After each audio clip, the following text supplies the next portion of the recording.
Julia, you gonna were you gonna kick us off, or do you want me just to go ahead and start? Hello and welcome to the SC Launch and Learn with Tom Pietras of Bauknight Pietras Stormer. This is an accounting firm located in Columbia. Today we are discussing the principles of accounting. Before we begin, I'd like to go over two quick housekeeping items. First of all, if you can hear me, please raise your hand in the webinar controls. Hi, Robert. Thank you. Kella. Great. Thank you. Hi, Kevin. Thanks for joining us. All right, y'all can go ahead and lower your hands. So, secondly, on the format of today's webinar, just to mention here, we will be keeping all audience audio muted. So if you have any questions, please feel free to type them into the webinar controls at any time. We're going to pause about 20 minutes in for some Q&A, and then again, we'll have a Q&A period at the end of the webinar. I will be reading the questions out loud, and Tom will be answering them. My name is Julia Linton, and I serve as the Operations Manager for the SC Launch program. Just as a reminder, this is the second part of a four-part series that we're holding on the life cycle of a company. The first part we have already hosted. It was on tax incentives for small businesses. This here is the second part, and then we'll be hosting a third webinar on cash flow management on October 9th. And then we'll end with exit and succession planning on December 13th. I'll send out links to all of that as well. So for today, I'd like to introduce you to Tom Pietras, who is a CPA and his firm's Director of Accounting and Auditing. Please join me in welcoming our speaker, Tom, as he dives into our topic. Tom, welcome. The mic is now yours. Well, thank you very much, Julia. Happy to be here, and happy we've got participants on the call here. So let me tell you first a little bit about my firm and about myself. I've got a slide, Our Firm at a Glance. It tells you a little bit about the firm. I personally am an auditor. I do only a little bit of tax work, not very much, but I'm going to talk about some taxes during the course of the seminar today. I know enough to be really, really dangerous, but we'll take our chances here. I work with companies around the U.S. From zero revenues up to something north of $1 billion in revenues. I play with a lot of early stage companies. I'm involved with SCRA. I spend time at the Columbia Incubator. I'm involved with Venture South, which is the South Carolina-based angel network you may be familiar with. So I spend a lot of time with startups and early stage companies.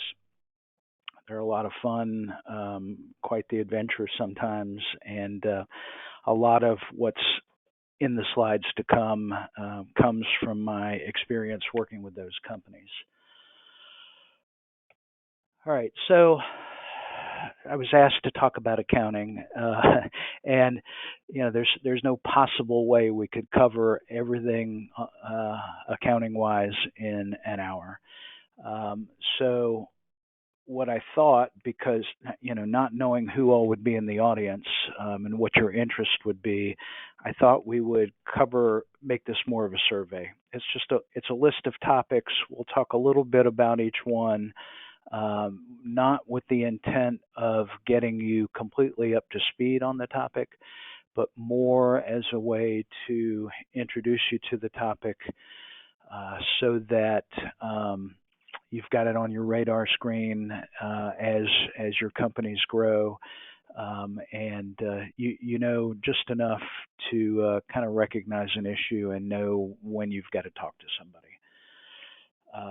And this is probably a good time to tell you a couple things. If if you want copies of these slides, I'm happy to provide them to you. I think the best way to do this is shoot an email to Julia and let her know that you want a copy of the slides. I think I've got everybody's email address on the list of participants that Julia sent to me. Julia, if you'll just let me know who wants the slides, and I'll be happy to send them out. Also, if you've got questions, as Julia said, just type them in, and we'll cover them at the 20-minute break and at the end. And I encourage questions. And if this was live, I would tell you I would encourage as much conversation. If we were all in the same room, as much conversation as possible. You can't hurt my feelings. So if I say something and you disagree with it, or you think I didn't quite say something right, by all means, rather than a question, send Julia a correction, and we'll talk about it. Okay, first topic then. A lot of early stage companies reach a decision point with respect to their accounting function, and it's a question whether they should outsource the accounting or make it internal. It's basically a make or buy decision, and you can do calculations a lot of time. The value of the cost of outsourcing versus the cost of in-house. But I'll tell you that a lot of times it just comes down to a gut feel as to when it's time to bring things in-house. Or if you've already got an accounting function in-house, is it functioning the way you want it to function, and are you getting everything out of it that you want to get out of it? Or is it time to upgrade your resources, either by bringing upgraded resources in-house or outsourcing a part of that? And I'll tell you what I see more and more is people, I use the word unbundled, but deciding on what skill sets they need and making decisions on which skill sets they want to have in-house and which skill sets they can afford to outsource based on the frequency that they need the access to those skill sets and the cost of those skill sets. So a lot of times people will have sort of the basic accounting function in-house. They'll have a bookkeeper and an accounting assistant or two to handle payables or receivables, but when they need higher level expertise, when they need CFO level expertise, they'll go to somebody outside. They'll have somebody lined up that they can go to when they've got questions, and so you're not paying CFO kind of salaries all the time when you only need them once or twice a month, something like that. The one thing I would encourage you to think about, if you don't already do this, is that the one accounting function that I really encourage everybody to outsource is payroll.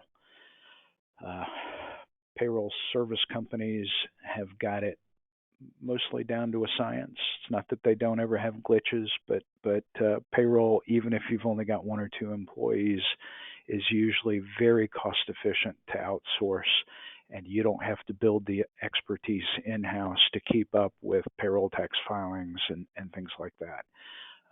Payroll tax,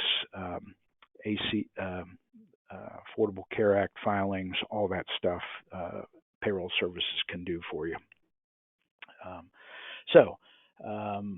That's usually a decision point at some point in the early stage, is when is it time to bring accounting in-house or do it yourself. Do it yourself, bring somebody in-house, or outsource it.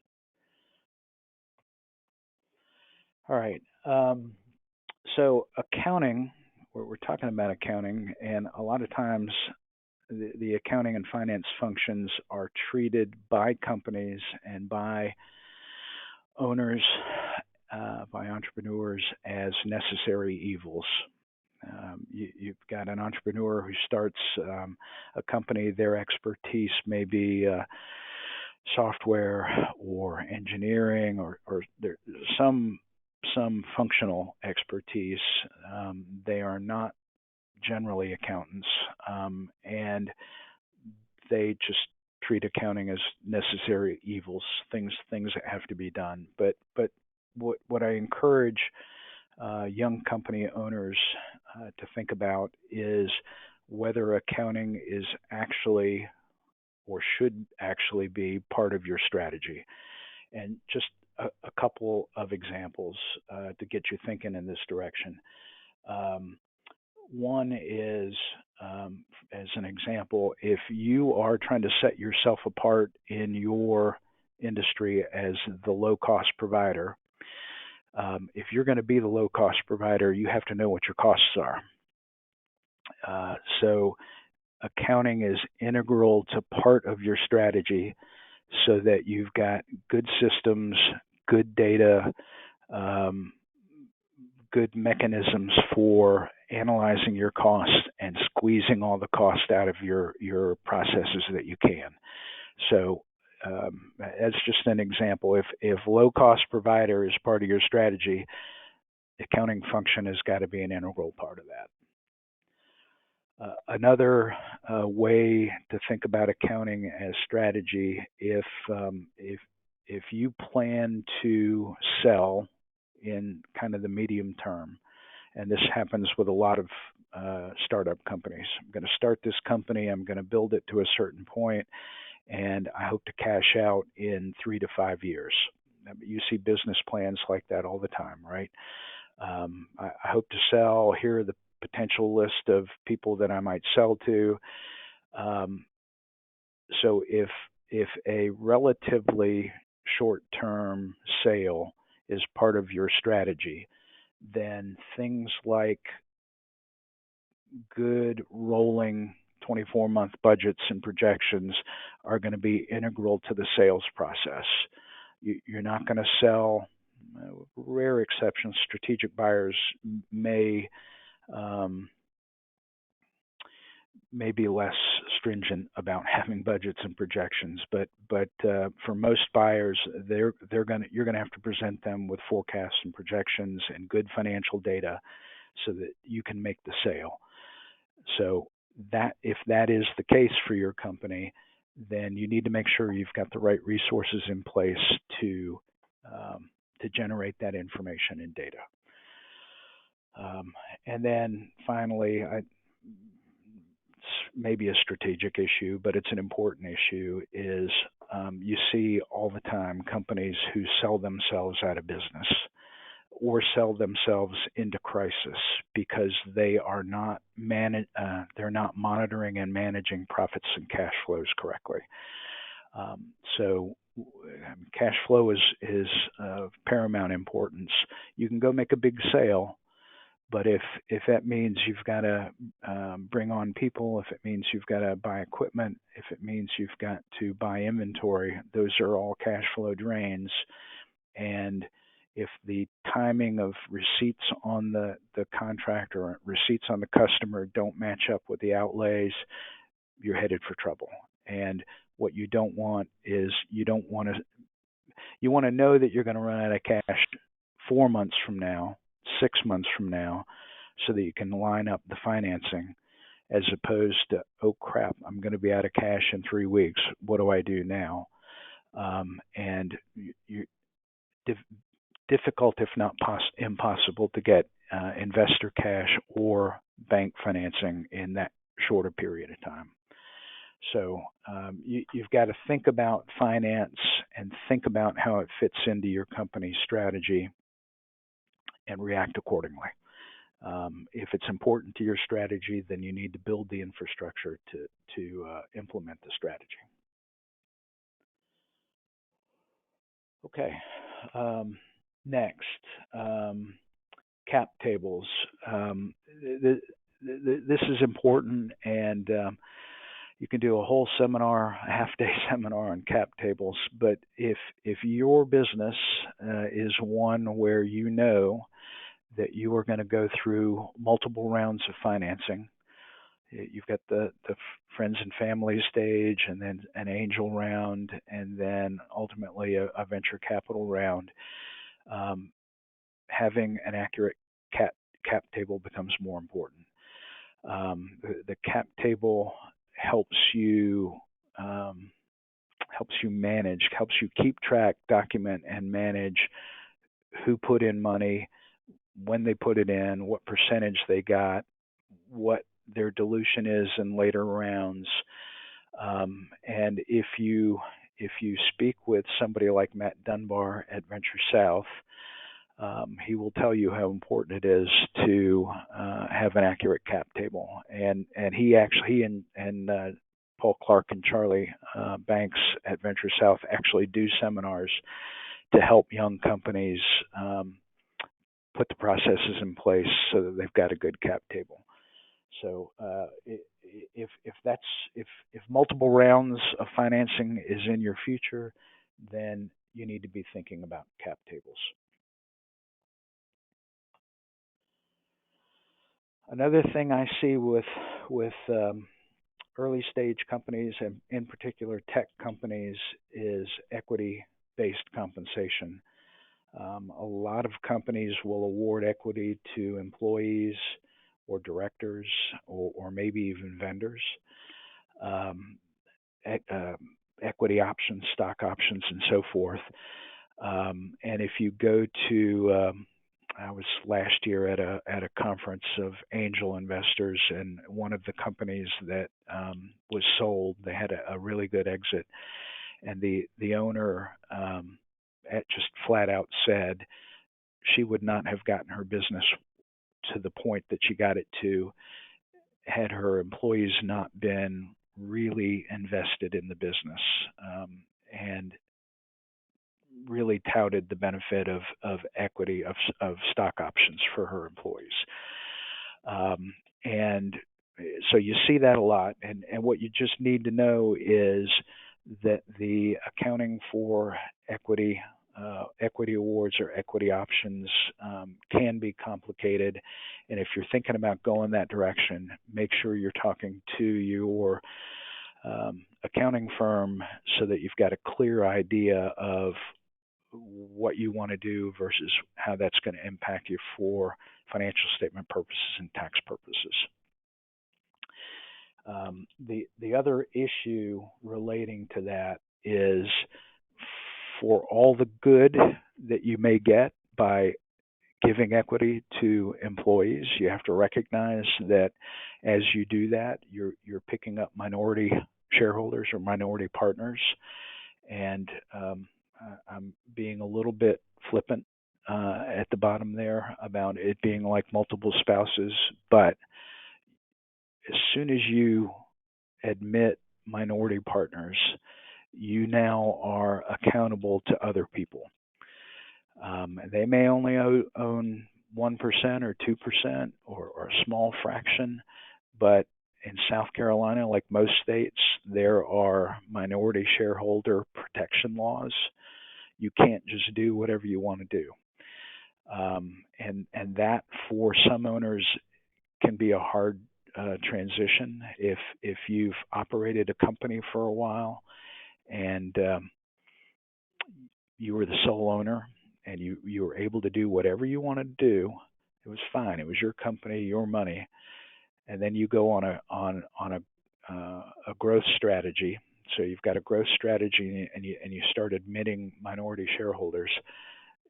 It's no longer the same as being a sole owner. I mean, that seems obvious, but what you see sometimes, unfortunately, what you see is minority shareholder lawsuits where once that line was crossed and the original founder now has minority partners, if they don't make the transition in the way they conduct business, they can run into trouble. And so all of that leads me just back to the list of kinds of equity awards, leads me back to phantom stock and stock appreciation rights. If you want to try and pick up some of the benefit of equity awards without all of the headaches of having minority partners, one way to accomplish that is through a phantom stock plan or stock appreciation right plan. They're very similar. There's some technical differences and some calculation differences, but essentially what it is you give them not real stock, but it's a bonus plan based on stock value. That's why it's called phantom stock. It's not real stock, but they're going to get compensated as if they were stockholders in the form of bonuses. So just some things to think about. If you're going to do some equity compensation or award equity to employees, it can be a very powerful thing for your business. It can create some accounting headaches, and it can create some operational headaches if you don't make the mental shift to understanding that you've got minority partners.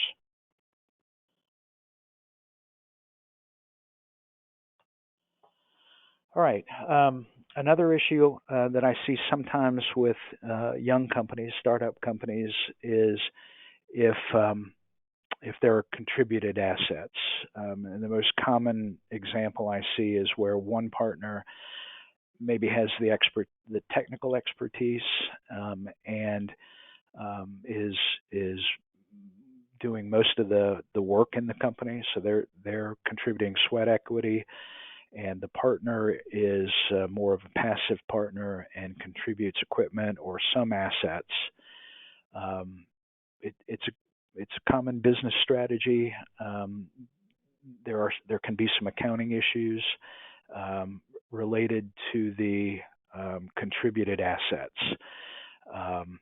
There are different rules for financial statement purposes and for tax purposes, and you want to make sure that you understand the consequences of the contributed assets. It can be further complicated if the entity contributing the assets is somehow related to the new venture. Without diving into a ton of detail, just if you've got contributed assets, know that you've got some accounting and tax issues that you need to understand. So you need to talk to your accounting firm to make sure you've got it straight so that you avoid a mess and they don't have to help you clean up a mess later. I'll tell you, it's more expensive to clean it up than to get it right at the front end.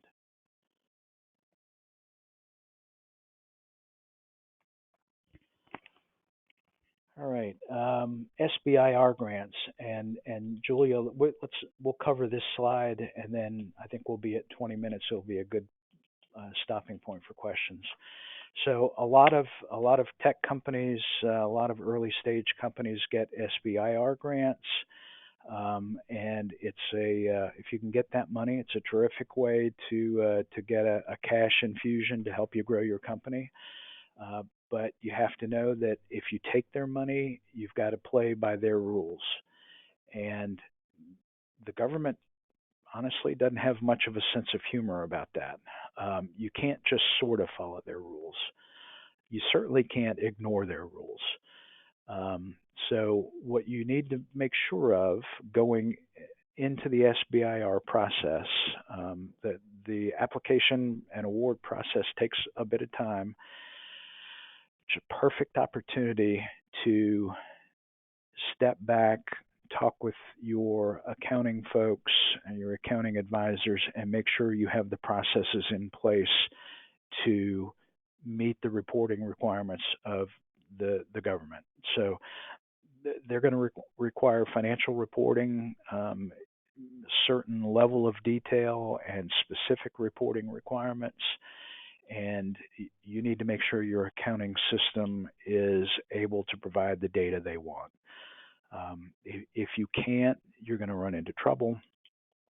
And if you've got enough grant revenue to where the funding agencies are going to require an audit of your company's financial statements, you need to make sure you've got the processes and data in place so that a firm like mine can come in and do the audit.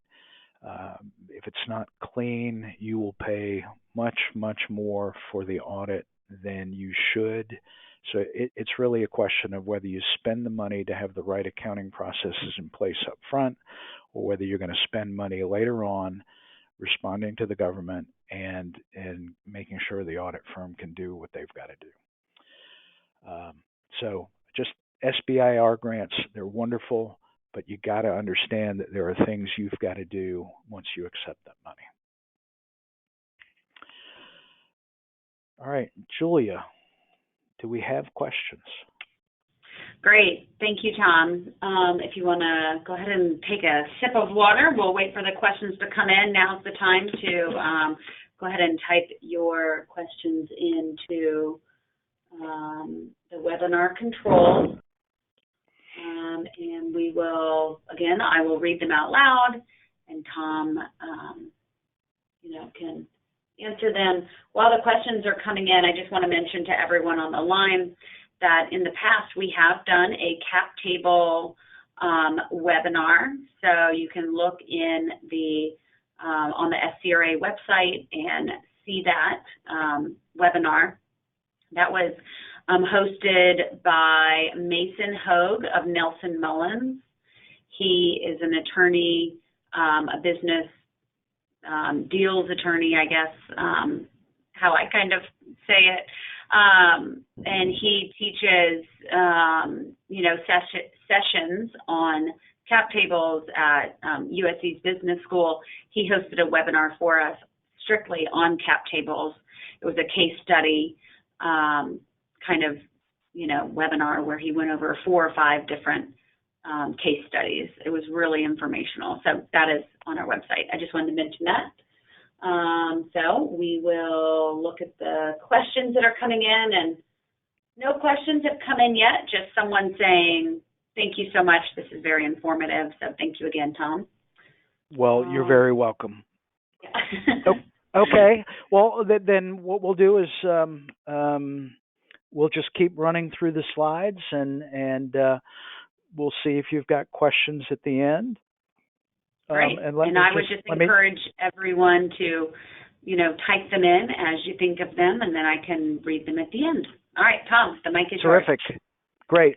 And let me encourage you, if Mason's got some webinars out there, Mason's a very, very smart guy, and he works with all kind of companies, but he works with young companies, and he and I worked on a deal last year or 2 years ago where a company out of the incubator sold to an international company. It was a quite complicated deal, and Mason and his folks did a wonderful job helping the entrepreneur get the deal closed. So I'm a big Mason Hogue fan. All right. I don't know, can't tell really from the participant list whether we've got any of the companies on the line who are working on applications, software development. If you are, what you need to know is there are specific accounting rules relating to how you account for software development. What it says, what it says is for financial statement purposes, for the statements that you show the bank and owners and investments, the accounting rules say that while you're in the process of determining technical feasibility, so you're working on something and you're not yet to the point where you've reached technical feasibility, and the accounting literature defines technical feasibility. Up to that point, all of the cost you incur gets expensed. So you're not building an asset until you achieve technical feasibility. Then from technical feasibility to application completion, or at least completion at the stage where you can roll it out to customers, then you capitalize the development costs. So there's a period of time when you're not really building an asset, you're really more doing research. then you reach a point where you're building an asset and you capitalize that cost, and you end up with an asset on your balance sheet. And the accounting for it in theory is not that complicated, but it gets complicated. So you want to make sure you're getting advice from someone and doing it correctly. But you also need to know that there's a different set of rules for tax purposes, and development costs for software are generally expensed. So, and that's a good thing. For financial statement purposes, you end up building an asset that gets amortized over time. For tax purposes, you get to expense the cost. So that works in your favor.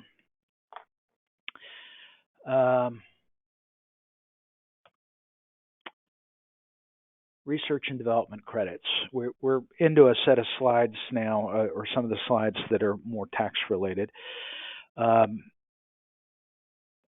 The government, in the tax code, there's a provision for research and development credits.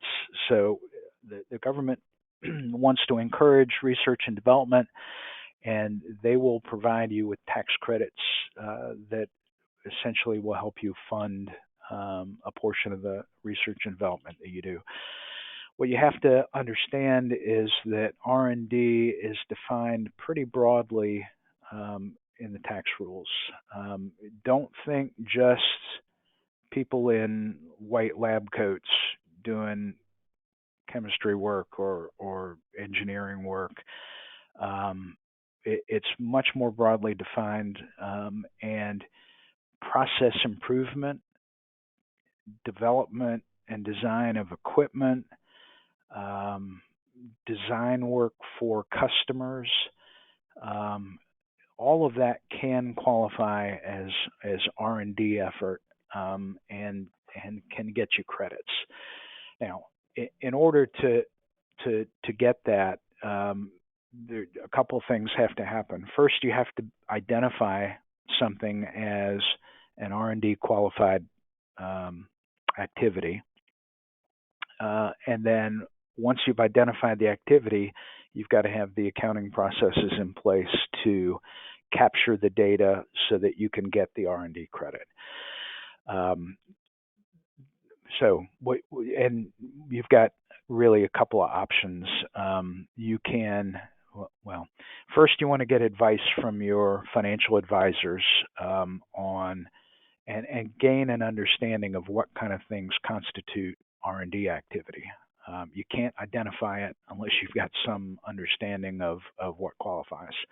So you want to get educated. You want to learn about what constitutes the R&D activity.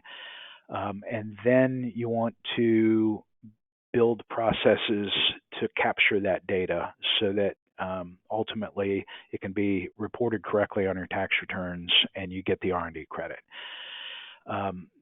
There are outsourced options to help you with that if you don't necessarily want to build it in-house. We work with a couple of firms nationwide. We work with one firm out of Houston and one is out of California, although we work with their Atlanta office. They've got teams of not only accounting and tax people, but engineering type folks. And what they can do is they can come in and look at what you've done and help you determine what activities qualify and help you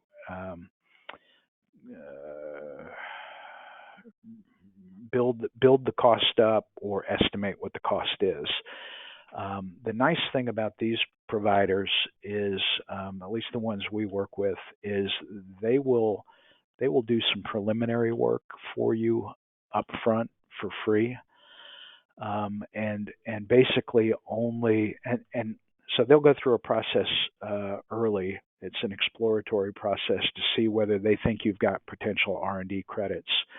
They'll come back to you and say, we are pretty sure They don't put a number on it. They don't say like 90%, but we're sure we can get you R&D credits. Do you want to go forward? If you engage them then to do the detailed work, they charge you a fee. They help you, and they work with your CPA firm to file the tax returns. You get the R&D credits. Usually the fee works out in the 25 to 30% range. So it's not contingent. It's not tied to the dollar amount of the credits, but that's usually what it works out to. These folks are good at what they do. So the downside, the one thing that the one cost aside from sharing or paying these fees, the one cost involved is time, because the process takes a while. Their people will come in and spend time with you as the owner and your people, and that can take a couple weeks. It could cost you 80 to 100 hours worth of time, but if the potential credits are big enough, it's worth your time. You just have to commit to give them the time that they need. I've got a couple of clients 3 or 4 years ago. They hired a firm out of Houston and picked up. We had one company pick up probably $2 million worth of R&D credits. They went back 3 years and filed for credits at a time when this company, their activities turned out to be heavily R&D focused, and so they got big credits. I feel like a injury lawyer here. Prior results are not indicative of future results. So I've seen big credits, but if you're interested in it, I would start with whoever your accounting folks are, start with your CPA firm, and then think about whether you want to hire outside R&D credit experts. Another tax topic, 1099s versus W-2s, especially for early stage companies. I get a lot of questions about 1099s versus W-2s, and people like to bring they like to bring contractors on and pay them and report what they pay as 1099s versus treating them as employees and giving them W-2s. If you do that as an employer, you can avoid some payroll taxes. So it tends to be better for the company, but you have to understand that it's worse for the employee or the contractor, and so you may be cutting off your talent pipeline by making it more difficult for them. Also, you need to understand that the IRS really does not like 1099 reporting. They don't like illegitimate 1099 reporting, and this is one of the issues the IRS always looks at if they pick you for audit. And it's not straightforward at all. It's a factors test, and I think there are 23 factors. I know I've got a couple of Elliott Davis folks on the call. May be different. There may be a different number, but there are a lot of factors, and basically it comes down to if in substance a person is an employee, you should treat them as an employee. Some things are like automatic triggers. I think you'll lose every time with the IRS. So if you've got a person and they've got one of your company's business cards, pretty hard for you to argue that they're a contractor and they should get a 1099. And that one is just pretty blatant. The other factors are things like, do you provide tools for this? Tools, not maybe in the hammer and screwdriver sense, but do you provide laptops? Do you provide whatever tools of the trade are? Do you provide them, or do they provide their own? If they provide their own, they look more like a contractor and less like an employee. Do you control them? Do you tell them when to show up and what to do? If you do, they look more like employees, not contractors. So this is something that people, especially young companies, will try and take sort of an easy path, and bring people on, and we'll just do them as 1099 folks, when they should in fact be treated as employees and get W-2s. If you've got any questions, get some help. But I'll tell you, the IRS is all over this. Another issue to keep in mind, depending on what kind of business you are, is sales and use taxes. Some companies don't really have to deal with sales tax too much. They might have to pay use taxes, or they may pay sales taxes if they buy furniture for their use, but they're not collecting sales tax from their customers. Other businesses are very sales tax intensive. It can get complicated, especially if you're multi-state. The more states you're working in, the more set of rules you're working in. Internet sales makes it complicated. Dealing with Amazon makes it complicated. And one of the important reasons I wanted to bring this up, there's a recent court case called the Wayfair case that related to internet sales, and a lot of states have changed or are in the process of changing their sales tax rules, all designed to capture more companies, all designed to make it a requirement for more companies to collect and remit sales tax. So if you've got any question about whether you should be collecting sales taxes, talk with your CPA firm. But there's this new court case which makes it more likely than it used to be that you now should be collecting sales tax. So another hot topic to pay attention to. All right, this is just a pet peeve on my part. I have clients come in all the time who want to do something. They want to buy a car and they want to write it off 100% as business use. And when I explain to them that they can't, they say, but my buddy does it and his CPA doesn't care. I don't care. There are some things that are right under tax rules, and there's some things that aren't.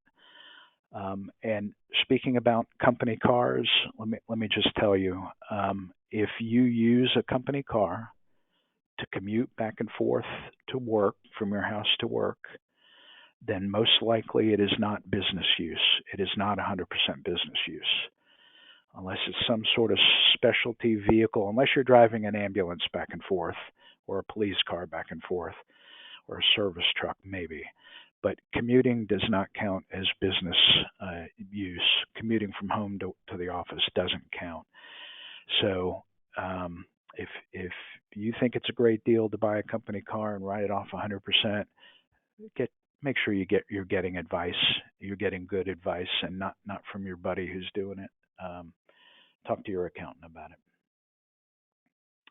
The other thing I've got up here is it doesn't make sense to spend money to get a tax deduction.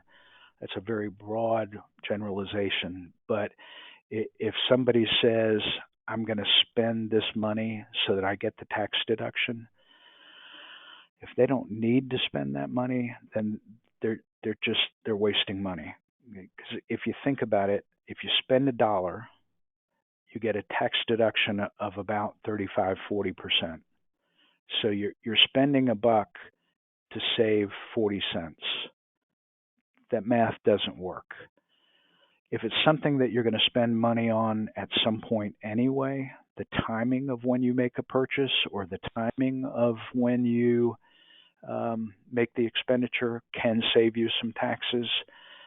But don't fall in the trap of just spending money to get a tax deduction.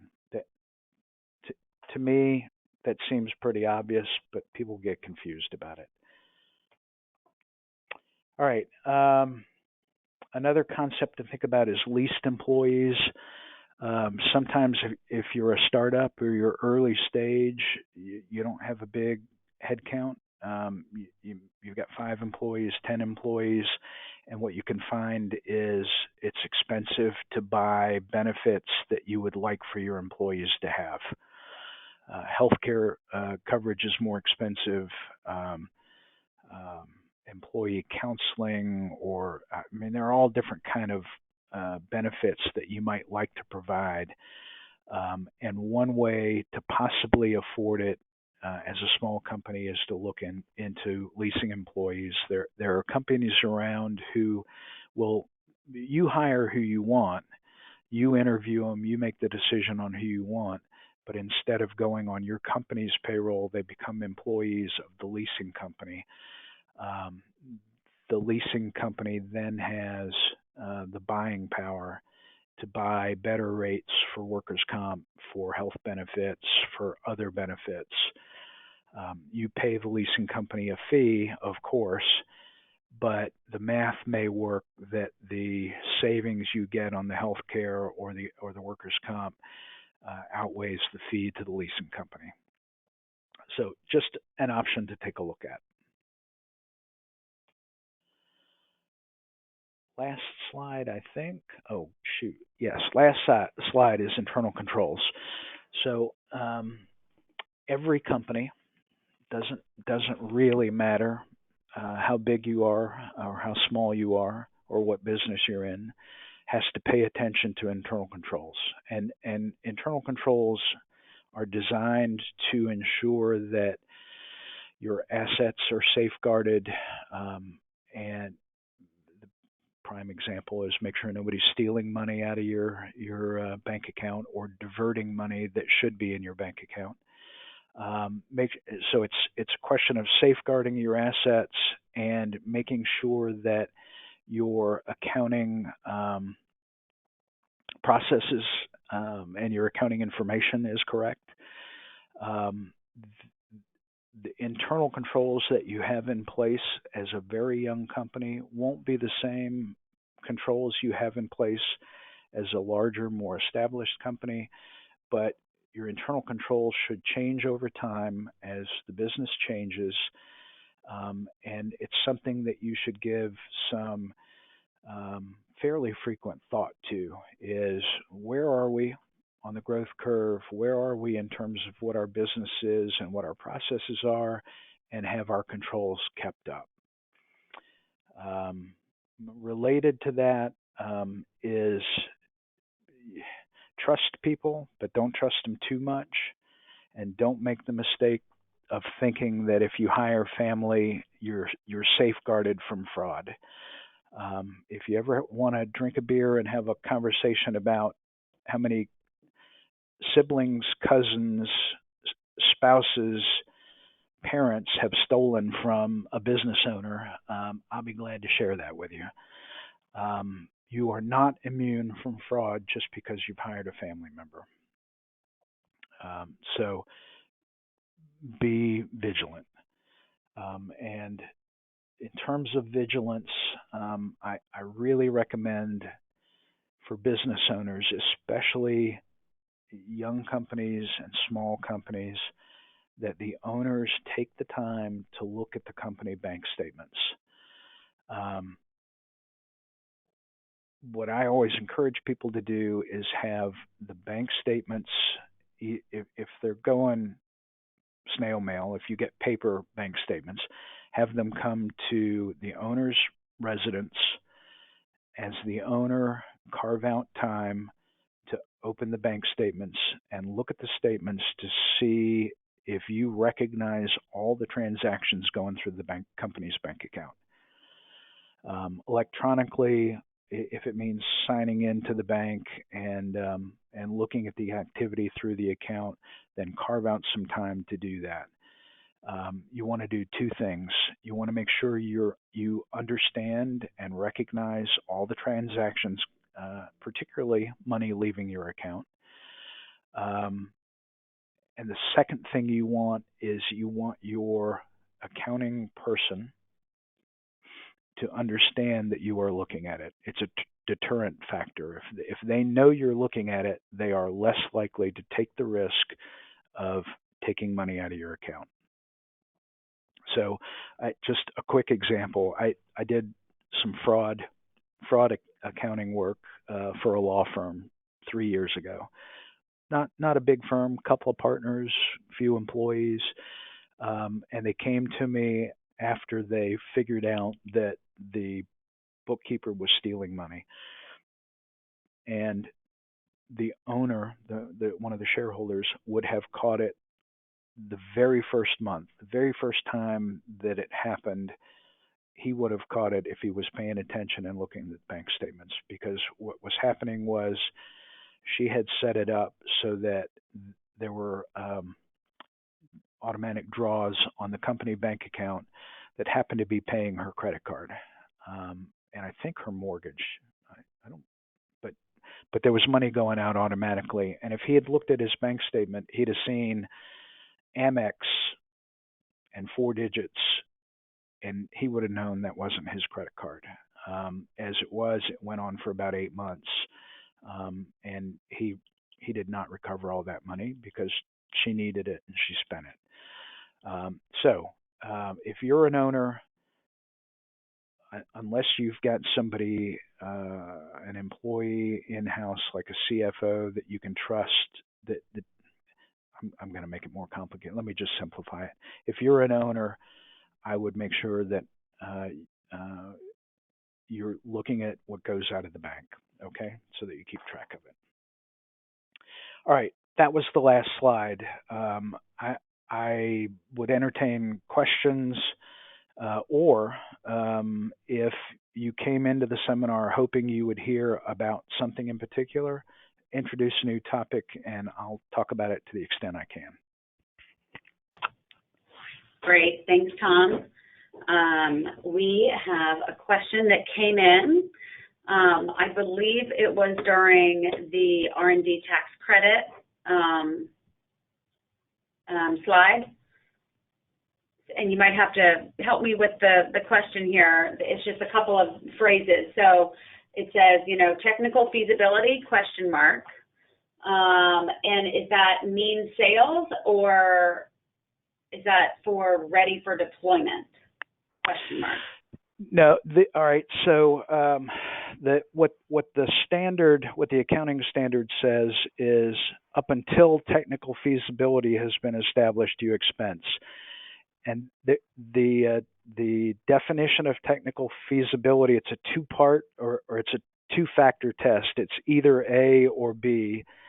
A is, and I'm not sure this is the actual term, but it's if you've got a working model of the app, then you're at technical feasibility.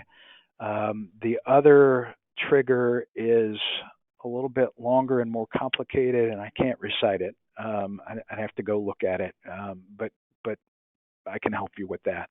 But it doesn't necessarily mean that it's not revenue generation. Technical feasibility is usually prior to revenue generation, but you reach a point where you've established that the technology is feasible, and what I'm doing from this moment forward is building it out.